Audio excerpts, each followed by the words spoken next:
ఆయన దేవుణ్ణి మన కోసం పంపించి, ఆయన మనము చేసినటువంటి పాపములన్నిటి నిమిత్తం ఆయన ఏకైక కుమారుణ్ణి భూలోకానికి పంపించినటువంటి విధానమును మనము అర్థం చేసుకుంటే, మనము ఆరాధించవలసిన దేవుడు ఎవరో మనకు చక్కగా అర్థమవుతుంది.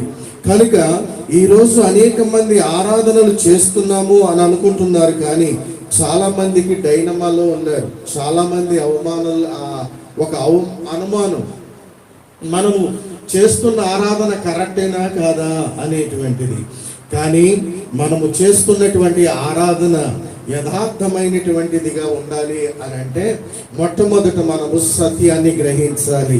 ఆమేన్ అని చెప్పండి. కనుక ఈ ఉదయకాల సమయంలో ఆ సత్యమైన దేవుని యొక్క సన్నిధిలో ఉన్న మీరందరూ కూడా ధన్యులు అని నేను తెలియచేయడానికి సంతోషిస్తున్నాను. ఈ ఉదయకాల సమయం